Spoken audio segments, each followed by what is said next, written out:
प्राचीन समय की बात है।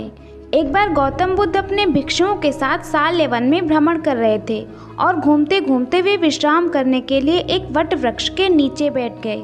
वे सभी साथ में बैठे थे और अचानक धर्म पर चर्चा शुरू हुई। इस दौरान एक भिक्षु ने उनसे प्रश्न पूछा, भगवान, मैंने देखा है कि कई कमजोर और विभिन्न संसाधनों से परे व्यक्ति भी विषम परिस्थितियों को हरा देते हैं और बड़े बड़े कार्यों को करने में सफल होते हैं। वहीं संपन्न और अच्छी स्थिति वाले लोग उन कार्यों को करने में सफल नहीं होते।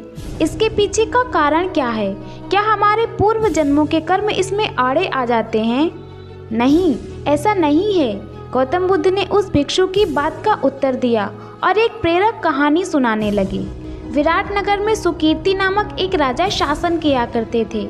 उनके पास लौहशांग नाम का एक हाथी था। राजा ने कई सारे युद्धों में इसी पर सवार होकर विजय प्राप्त की थी। बाल्यावस्था से ही लौहशांग का इस प्रकार प्रशिक्षण किया गया था जिससे वह आगे चलकर युद्ध कला में निपुण हो सके। पर्वत के आकार के समान लौहशांग जब सेना का प्रतिनिधित्व करता और हुंकार भरता तो डर के मारे शत्रु की सेना दबे पांव ही भाग जाती थी। जैसे व्यक्ति जन्म के बाद युवावस्था से होता हुआ जरावस्था को प्राप्त होता है, उसी प्रकार लौहशांग भी बूढ़ा होने लगा।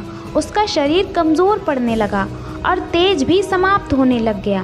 वह अब हाथीशाला में केवल शोभा मात्र बनकर रह गया था। सेना के लिए भी उसकी अहमियत कम होने लग गई थी, जिसके चलते उसकी ओर पहले जैसा ध्यान भी नहीं दिया जाता था। लौहशांग को दिए जाने वाले भोजन की मात्रा भी कम कर दी गई थी। एक बुजुर्ग सेवक उसके लिए भोजन और पानी की व्यवस्था करता था, लेकिन वह भी अक्सर ऐसा करने में चूक जाता था। परिणाम स्वरूप हाथी को भूखा प्यासा ही रहना पड़ता था। बहुत दिनों तक ऐसे ही प्यासा रहने के कारण एक दिन वह पानी की तलाश में हाथीशाला से निकलकर एक तालाब के पास जा पहुंचा। यह तालाब काफ़ी पुराना था और लौहशांग को पहले भी यहाँ लाया गया था। तालाब के पास पहुंचकर उसने भरपेट पानी पिया और फिर उस जल में स्नान करने को चला गया। उस तालाब में कीचड़ होने के कारण वह हाथी उसमें फंस गया। वह जितना भी उस तालाब से निकलने का प्रयास करता, उतना ही उसमें फंसता चला गया। अंत में वह हाथी गर्दन तक कीचड़ में फंस गया।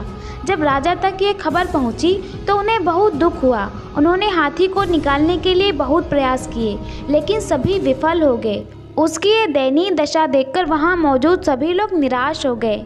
जब एक के बाद एक सभी प्रयास निष्फल हो गए तो एक बुद्धिमान मंत्री ने उपाय सुझाया, जिसके बाद हाथी को बचाने वाले सभी लोगों को वापस बुला लिया गया और उन्हें सैनिकों की तरह सुसज्जित किया गया और युद्ध का वातावरण बनाया गया।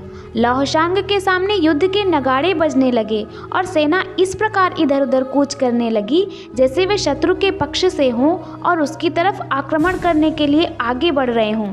यह देखकर अचानक लौहशांग में न जाने कैसे जोश आ गया और उसने बहुत जोर से हुंकार भरी। वह अपनी ओर बढ़ रहे सैनिकों पर आक्रमण करने के लिए पूरे बल से गर्दन तक फंसे कीचड़ को खदेड़ता हुआ तालाब के किनारे जा पहुंचा।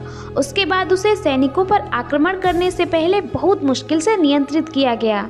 यह कथा समाप्त करते हुए गौतम बुद्ध ने कहा, भिक्षुओं, इस संसार में सबसे अधिक महत्वपूर्ण मनोबल ही है।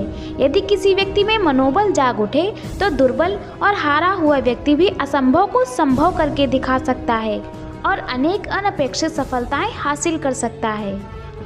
भगवान बुद्ध की इस कहानी से ये शिक्षा मिलती है कि व्यक्ति अगर मन में ठान ले कि उसे जीतना है तो कितने भी विषम परिस्थिति क्यों न हो, उसे विजय प्राप्त करने से कोई नहीं रोक सकता। अगर स्वयं पर विश्वास हो तो कितना भी मुश्किल कार्य क्यों न हो, सफलता अवश्य मिलती है।